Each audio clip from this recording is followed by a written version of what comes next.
여러분 반갑습니다. 창조 힐링 변사또 TV입니다.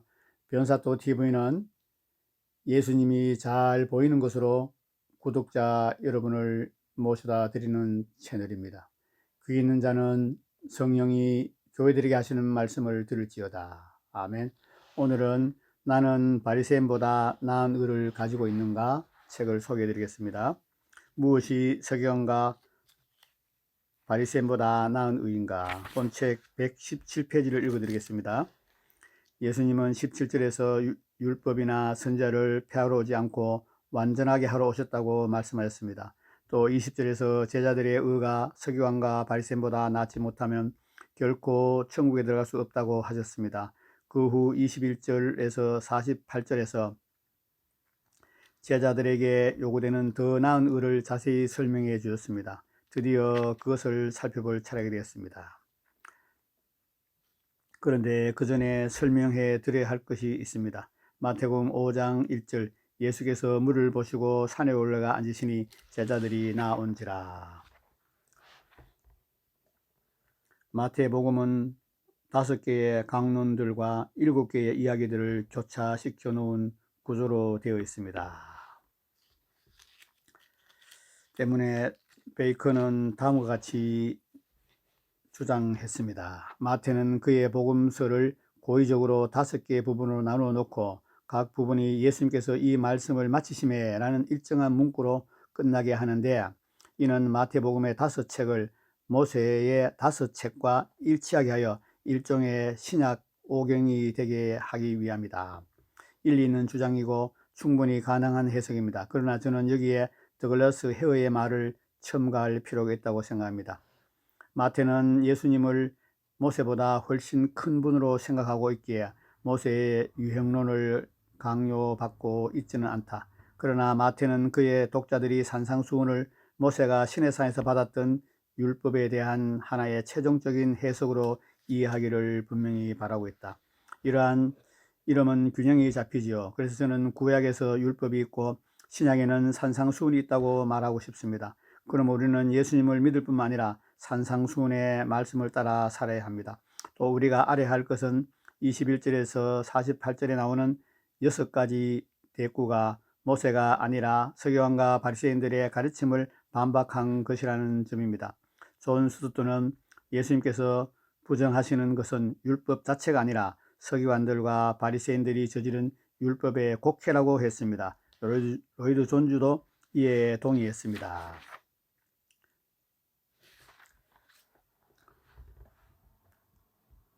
첫째, 예수님은 율법을 폐하러 오시지 않았습니다. 그런데 예수님이 반박하고 있는 것이 모세의 말 자체라면 율법과 선지자를 폐하러 오신 것이 됩니다.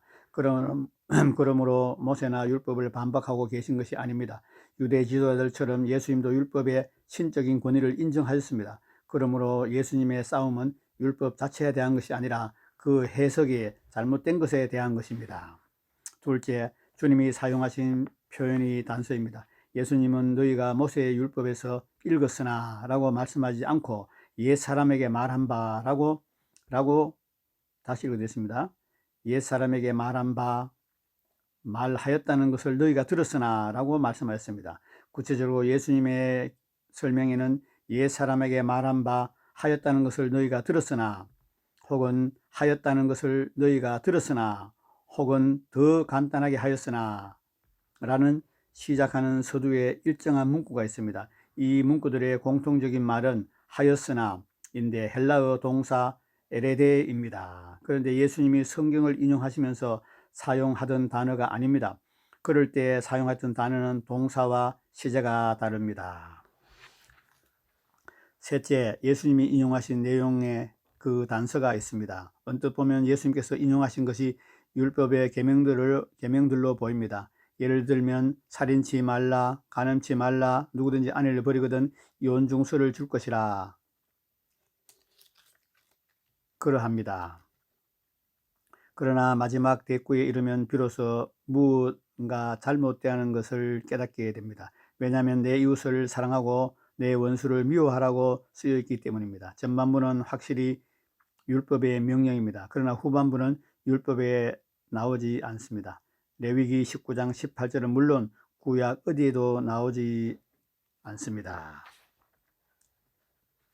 넷째, 예수님의 가르침의 특징이 그 단서에 있습니다. 서기관과 바리새인들은 율법을 설명하면서 의미를 약화시켰습니다. 그러나 예수님은 각 계명의 의미를 심화하고 강화하셨습니다.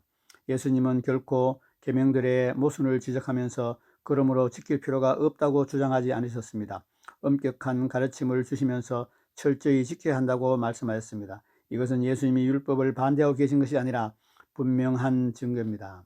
이것은 예수님이 율법을 반대하고 계신 것이 아니라는 분명한 증거입니다. 이상 네 가지 단서를 통해 우리는 예수님이 율법을 반대한 것이 아니라 그릇된 해석을 바로잡고 참된 해석을 주셨다는 것이 확실히 알 수 있습니다. 먼저 우리는 이것을 인정해야 합니다. 마태는 예수님이 율법과 선지자의 목적을 폐하기 위해 온 것이 아니라 완전하게 하기 위해 온 것이라고 제시합니다. 따라서 우리는 예수님의 대조적인 가르침이 성경의 윤리적 권위를 형식적으로 침해하지 않는 방식으로 성경을 초월할 것을 예상할 수 있습니다. 로이드 존즈는 이 사실에 근거해서 한 걸음 더 나아가 이렇게 말했습니다. 여기서 그가 그분 특유의 권위를 주장하기를 주저하지 않으심을 볼 수 있습니다. 그는 하나님으로 말씀하십니다. 모세의 율법을 1.1회까지 다 성취하기까지 사라지지 아니할 것으로 간주하시면서 주님은 그러나 나는 너희에게 이르노니 라고 말씀하시기를 주저하지 않으십니다. 주님은 하나님의 권위를 주장하십니다. 그러므로 이 말씀이 우리에게 임할 때 권위를 우리가 인정해야 할 것을 사활적으로 중요합니다. 그는 평범한 선생이 아니었습니다. 그는 단순한 사람이 아니었습니다. 그는 단순한 율법의 해석자나 한 사람의 서기관이나 바리새인이나 선지자가 아니었습니다. 그는 이들보다 무한히 크신 하나님이십니다.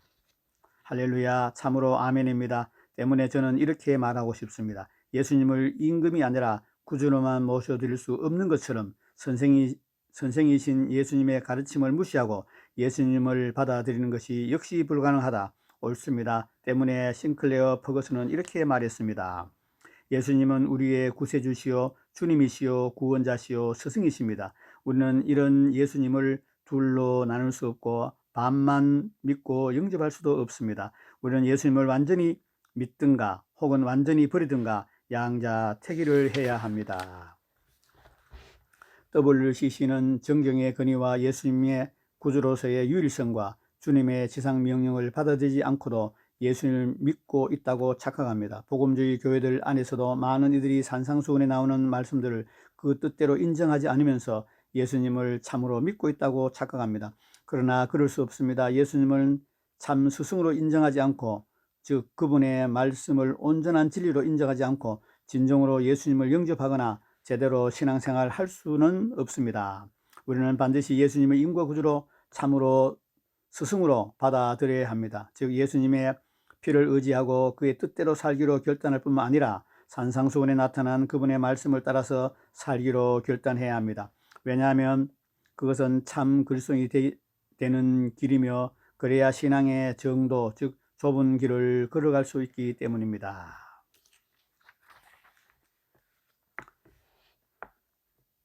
제6계명을 완전케 하신 예수님.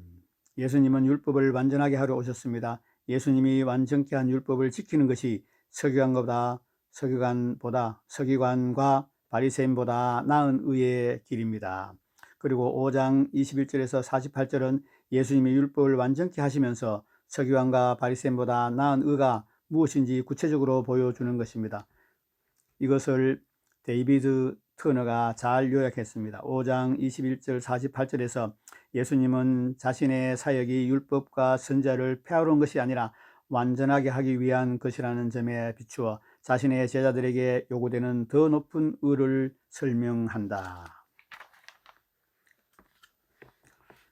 그런데 예수님의 가르침에 의하면 분노하고 욕하는 것도 살인입니다. 따라서 놀랍게도 분노하고 욕하는 자들도 지옥불에 던져집니다. 마태복음 5장 21절에서 22절 옛사람에게 말한 바 살인하지 말라 누구든지 살인하면 심판을 받게 되리라 하였다는 것을 너희가 들었으나 나는 너희에게 이르노니 형제에게 노하는 자마다 심판을 받게 되고 형제를 대하여 나가라 하는 자는 공회에 잡혀가게 되고 미련한 놈이라 하는 자는 지옥불에 들어가게 되리라.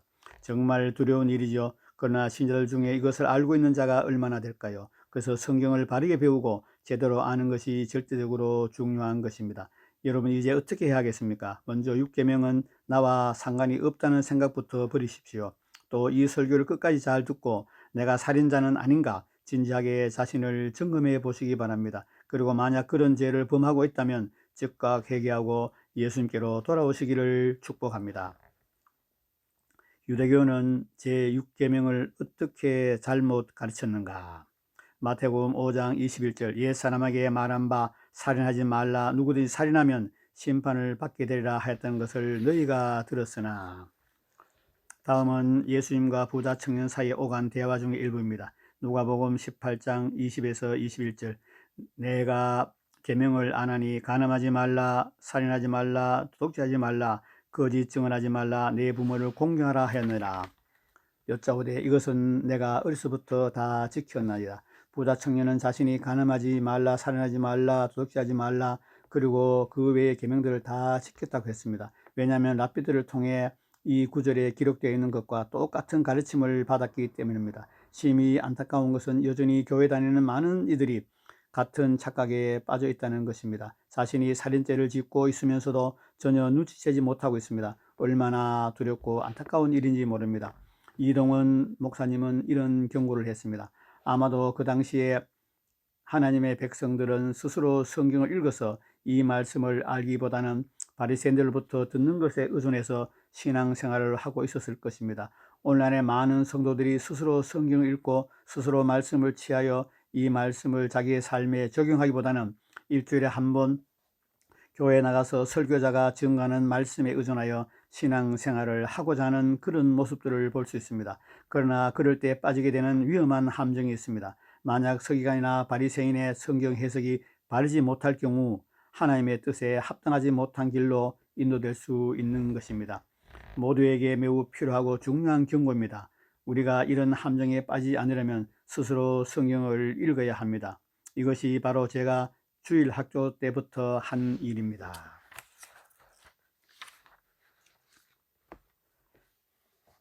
예수님이 말씀한 세 가지 중 지옥불에 들어가게 되리라는 실제로 그렇게 될 것입니다. 그러나 앞에 두 가지는 이 땅에서 실행되지 않습니다. 그렇다고 무죄는 아닙니다. 당연히 아닙니다. 그러므로 앞에 두 가지는 문자 그대로 의미가 아닙니다.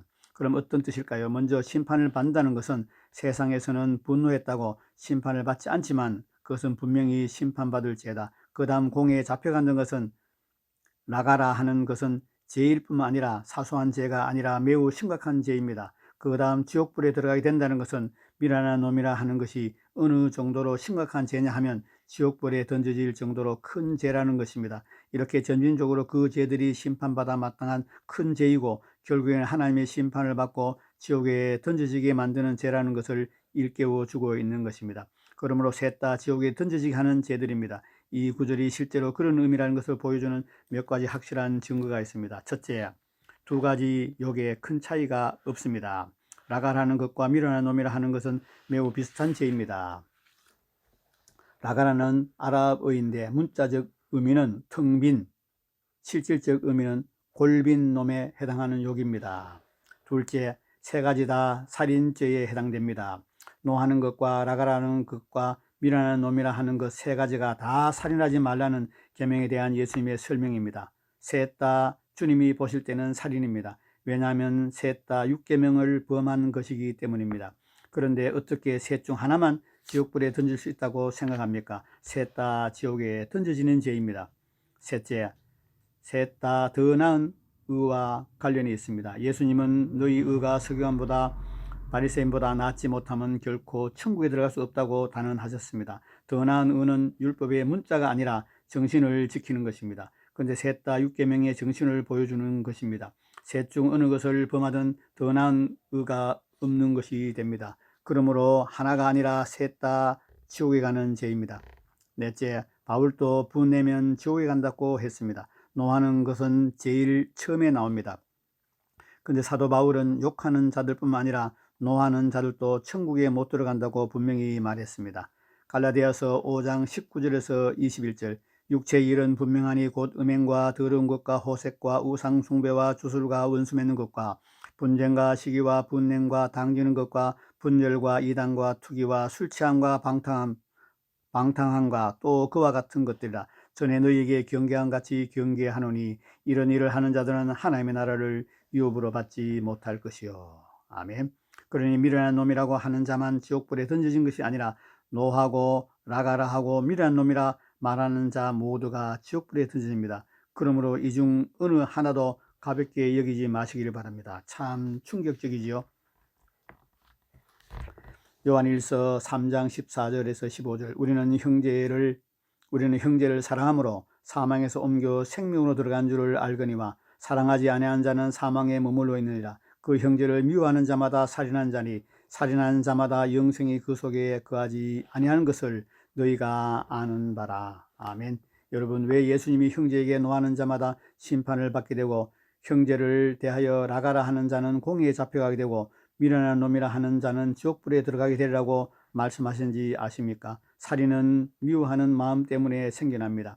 그런데 그 미움에서 분노와 욕설이 올라오기 때문입니다. 그러므로 주님의 가르침은 그 형제를 미워하는 자마다 살인한 자니라는 말씀과 정확히 같은 뜻입니다. 따라서 살인한 자마다 영생이 그 속에 거하지 아니하는 것을 너희가 아는 바라 라는 말씀처럼 그런 자들이 지옥불에 던져지는 것이 마땅한 것입니다. 주님, 오늘 여기까지 소개해 드리겠습니다. 여러분, 신앙생활을 우리가 하면서 성경을 주로 많이 읽지 않습니다. 저도 옛날에 성경 거의 안 읽었습니다.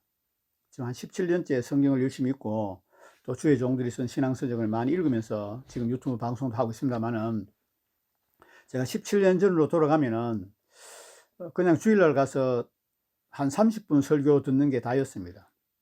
뭐 일한다는 핑계로 수요일날도 안 가고 새벽기도 금요일에 가본 적이 별로 없었습니다. 그래서 성경 말씀을 잘 몰랐습니다. 그냥 목사님이 가르치는 거 그 범위 내에서 일주일에 30분.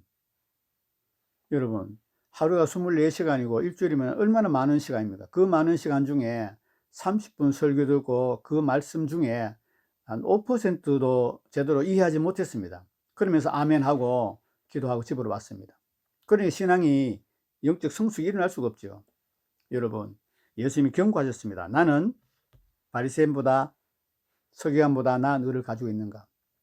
바리새인보다 서기관보다 나은 의가 없으면 결단코 천국에 못 들어간다고 예수님이 선포하셨습니다. 여러분, 참으로 두렵고 떨리는 말씀입니다. 오늘부터 여러분과 저는 바리새인보다 서기관보다 더 나은 의를 가지고 하나님의 말씀에 순종하며 믿음으로 살기를 예수님으로 축복합니다. 여러분, 이 책은 정말 중요한 책입니다. 우리 산상수훈과 함께 다시 시작해요 중편입니다. 꼭 이 책을 사서 읽으시고 여러분 모두가 바리새인보다 서기관보다 나은 의를 가지고 천국에 넉넉히 이기고 들어간 자 되기를 예수님을 축복합니다. 구독자 여러분 영혼이 잘 되고 범사가 잘 되고 강건하게 되기를 예수님을 축복합니다.